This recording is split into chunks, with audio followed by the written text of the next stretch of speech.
Saya Adil, peserta Latsar CPNS Provinsi Sulawesi Barat, Gelombang 1, Angkatan 4, Kelompok 2, tahun 2022. Yang kali ini akan membawakan podcast dengan bahasan harmonis.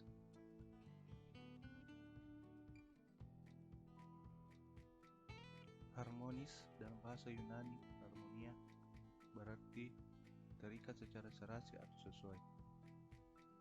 Dalam bidang filsafat, harmoni adalah kerjasama antara berbagai faktor dengan sedemikian rupa hingga faktor-faktor tersebut dapat menghasilkan suatu kesatuan yang luhur. Saat bekerja dan menjalankan tugas, ASN dituntut untuk sebisa mungkin mengantisipasi situasi dan kondisi agar situasi harmonis tercipta dan potensi disharmonis dapat kita hindari. Salah satu kunci sukses kinerja suatu organisasi berawal dari suasana tempat kerja.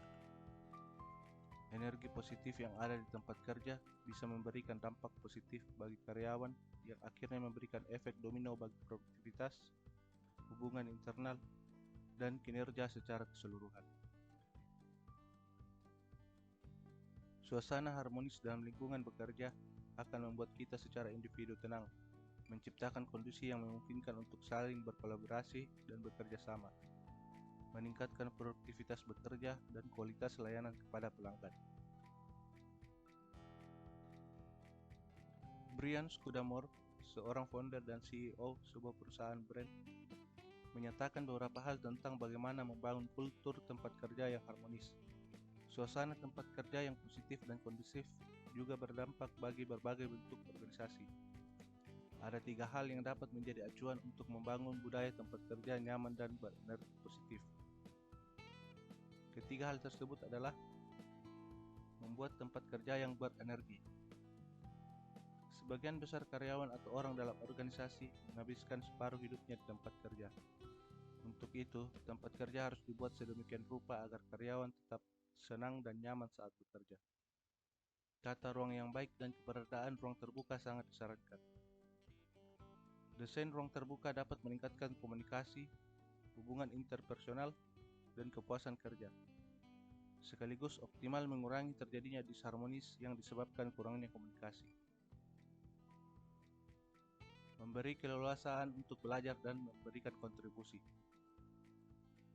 Selalu ingat, dalam sebuah organisasi, Anda bukan satu-satunya orang yang menjalankan alur produktivitas.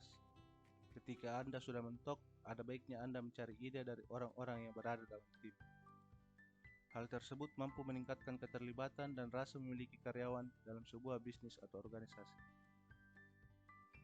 Berbagi kebahagiaan bersama seluruh anggota organisasi.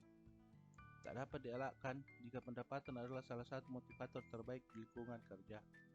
Mungkin juga rasa memiliki. Dengan membagi kebahagiaan dalam organisasi kepada seluruh karyawan, dapat meningkatkan rasa kepemilikan dan meningkatkan antusiasme para karyawan.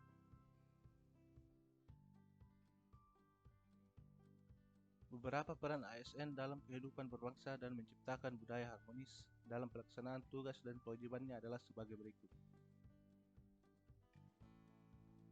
Posisi PNS sebagai aparatur negara harus bersikap netral dan adil.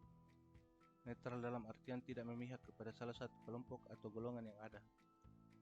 Adil berarti PNS dalam melaksanakan tugasnya tidak boleh berlaku diskriminatif dan harus objektif, jujur, dan transparan. Dengan bersikap netral dan adil dalam melaksanakan tugasnya, PNS akan mampu menciptakan kondisi yang aman, damai, dan tentram di lingkungan kerjanya dan di lingkungan masyarakat. PNS juga harus bisa mengayomi kepentingan kelompok-kelompok minoritas dengan tidak membuat kebijakan atau peraturan yang mendiskriminasi keberadaan kelompok tersebut, termasuk di dalamnya ketika melakukan rekrutmen pegawai dan penyusunan program tidak berdasarkan kepada kepentingan golongan. PNS juga harus memiliki sikap toleran atas perbedaan untuk menunjang sikap netral dan adil, karena tidak berpihak dalam memberikan layanan. Dalam melaksanakan tugas dan